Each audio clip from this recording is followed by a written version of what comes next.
Hi, welcome back. My name is Hashim. This is our review of Xiaomi's Redmi Note 11 4G. What comes in the box are this 18-watt fast charger adapter, 1 meter USB-A to USB Type-C cable, a silicone case, SIM ejection tool, documentation, and the phone.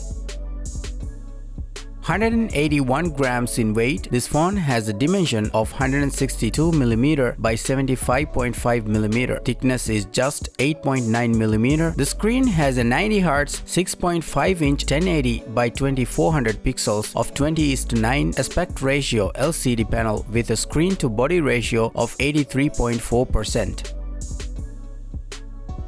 The back and the frame are made out of quality plastic material. This phone supports dual SIM card with dual standby. In addition to this, it supports microSD cards, but this time around it's either 2 SIM cards or a SIM card and microSD card.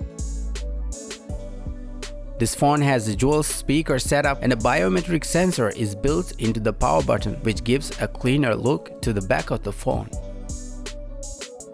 This triple camera setup consists of a 50-megapixel primary sensor, an 8-megapixel ultra-wide-angle lens, 2-megapixel macro lens. As usual, there is the LED flash and a 2-megapixel depth sensor for portrait photography. The front-facing selfie camera is also an 8-megapixel sensor.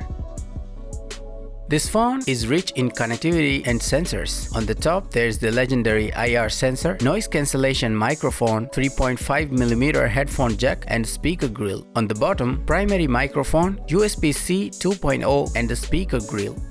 The phone is also equipped with GPS, Bluetooth, Wi-Fi 802.11. This phone has a 5000 mAh battery that supports fast charging up to 18 watt. Also supports 9 watt reverse charging. Under the hood, MediaTek Helio G88 12nm chipset with octa-core CPU and Mali G52 MC2 GPU. Our model comes with 128GB of internal storage and 6GB of RAM. Hope this video helps. Share your thoughts in the comment section. Give it a thumbs up. Subscribe. I will see you in the next one.